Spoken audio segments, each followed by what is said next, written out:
So Open World is a paper we presented last year. We're trying to now extend the problem beyond just doing detection that things are new, right? We now have to deal with a parameter learning phase and an incremental learning phase. So we need to train the system, decide that something's novel, then incrementally learn it, which I sort of already mentioned this. In terms of testing, we want to then test with known categories and some unknown categories. So the algorithm we introduced last year at CVPR was actually a really simple algorithm.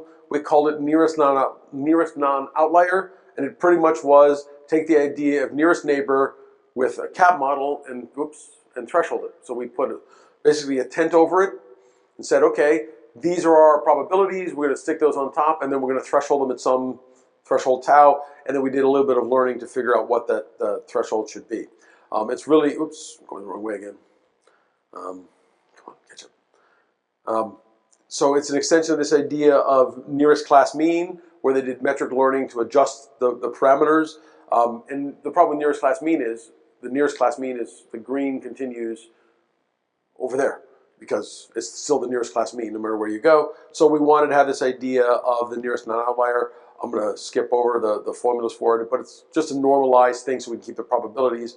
So for training, we start with some initial set of classes. So the nearest class mean would have this sort of Von Neumann-type diagram. For N and O, we get these sort of ellipsoidal things we cut off. As we want to add a new class, we basically, if we detect that something is too far out, somebody gives me new data, so we decide the class is new, we don't actually automatically label it. This class is, then we go get the labels, just imagine humans do that for us, and then we can add this new class into our what's going to go on. So we don't get the compounding of errors if our labels are wrong. So sort of the nearest class mean, you start with something, you add another element, you split up your Von diagram, and the nearest non-outlier, as I add this new layer, I just get a new ellipsoid to go with it. So it's pretty simple to do. We had, basically this was done on top of ImageNet with some ImageNet 2010 and then 2012, so we had some classes we hadn't seen. DenseSift, this was all pre-neural net days, so we had DenseSift and publicly available features for LBP, HOG, and whatever. And if we look at sort of the initial, if I had an SVM and I have unknown number of testing categories here, unknown training classes, known training classes here.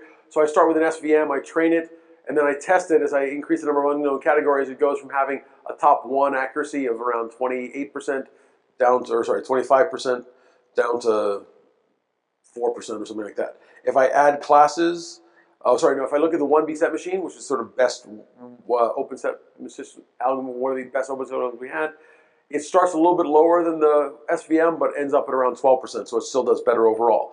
The problem with all of these algorithms is none of them are incremental. So what we really need is something where we can do an incremental algorithm. So if I look at nearest class mean, that algorithm, which is from CVPR 2014, it does about the same as the SVM on the closed set testing, but as I start incrementally training it, it falls off in both directions. Okay, so we do unknown class testing, it doesn't do extremely well. So if we introduce this idea of N and O, which was designed to actually have our open set performance, it starts around the same as the 1B set machine and does very close in the closed set testing, but it's now incremental, so we can add classes and it stays much higher when we get to the desired goal. All of this, we started with 50 classes and added known training classes up till around 200. If we go a little bit farther, we start at 200. At 200, you'll notice that the NCM algorithm is outperforming them. But again, it falls off drastically as we increase in either direction, unknown classes or training. The 1B set machine keeps, the NNO keeps its performance high, above now the 1B set machine for all of its training positions. Still falls off as we incrementally add classes, but way above where we are. So at this point, we have all 1,000 classes in ImageNet being added and some being used for training. So the last thing I want to talk about is our paper to sort of a preview of what we're going to see Tuesday. We have a short oral and then we have a poster. So if you want details of this, come see me then. But everyone's moved to deep networks. So now what do we do? Right? Deep networks are a little bit different problem. So we have this idea of opening deep networks. And again, this is work with Abhijit, which we have a short oral on Tuesday. Basically, softmax always has a winner. In the deep networks, the last layers of softmax, by definition, somebody wins. That's a problem. And it reweights the sources. So these networks, as people have already seen, are easily fooled, and we really want to, these fooling images are very obvious. We should be able to stop that. That's what OpenSet should be all about. So if I take our network, if we put that through our network, we get a baseball. If I take this fooling image from the guys at Wyoming, Jeff's group, it comes out with very high probability of being a baseball. And this one comes out with very high probability of being a hammerhead shark, which is just terrible. Right? We shouldn't have this. So how can we fix this? Come on. I've been clipping way too many times. Okay.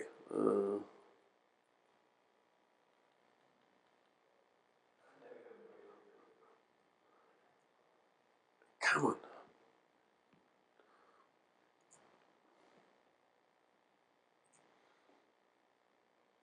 Okay. So there's also this problem for these things of adversarial images. So if I take a hammerhead image and I add a little bit of noise, I get it out of my network. It's classified as a scuba diver. Right? These two images are different only by that Gaussian noise. So you add some Gaussian noise in, and now my hammerhead became a scuba diver. Again, maybe OpenSet should be able to help us solve these kinds of problems. So we introduced the idea of what we call the mean activation vector and an extension to softmax and what we call OpenMax. The mean activation layer is just the average of a penultimate layer. The inputs that go into softmax, just treat that as a vector for each class. So each class, you take the mean over their data, and I'll sort of show you this. Then we're going to use EBT and do EBT calibration to produce a cap model for each of the mean activation vectors. And here's where we turn it back into, for the rest of the network. That's going to give us an estimate of the probability of unknown, and then we use that to redefine the final output probabilities for all the classes. And the details we can get to. But just to give you a single image as an example, here's our baseball. Here's an actual example. This is another baseball class image. Here's that strange thing that the fooling image said was a baseball, and here's an OpenSet image of a bunch of things that the system decides were baseballs. So here's our mean activation vector.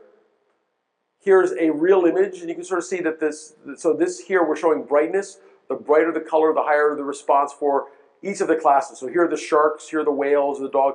This is the beginning. The vector comes way out over here. This is 400 classes out of 1,000. And we're just showing you the brightness is the probability of that class. So the first observation here is, instead of taking the network's output for each class as its output for that class, we're going to have a mean activation vector, which is the probability of all the classes, as the representation for a class. And so that's, so we're in 1,000-dimensional space for each class. Now we can take, for those, compute statistics in terms of our Ebt calibration. So a real image turns out to be close to this, and it's not going to change its probabilities much. Right? So this is the original things. The softmax gave probability of 0.94, 1, and 0.5. So when we go to our Ebt calibration, given our time, I'm not going to actually run through the formulas. You have to come to our poster, and we can talk about that. But with that, we can now fix these kinds of images. So here, the laser button and the forward and back buttons are just too close for me. So here we have, for example, the fooling image, right? After we get done with our process, we reject. So here's the fooling image. You can sort of see, just looking at this representation looks nothing like the model. So it's able to decide with this representation that it's far away and reject it, and then it recomputes the probabilities. So the OpenSet sort of rejects it, and then the probabilities get updated. Here's an OpenSet image, which is not at all a shark, it's just a large fish. And here's our adversarial scuba diver. OpenMax, so the rejection algorithm says even though that looks like the highest class is a scuba diver, OpenMax says no, it's unknown, reject it. And then it turns out that we can even fix that by blurring it. So coming back to the baseball image, the fooling image comes out with an OpenMax probability of 0, so this stuff goes ahead and rejects it. It also, unfortunately, increases the probability of these being considered baseballs. Doesn't always work. It's still got some problems because the representation is not a perfect way of rejecting stuff. But so the basic idea here was to work not with the direct per class output, but to do a mean activation vector and then measure distances between the input images activations and the mean activation vector, use EBT to reject it, and then we can do that, and come see us Tuesday. We'll explain it in more detail. So.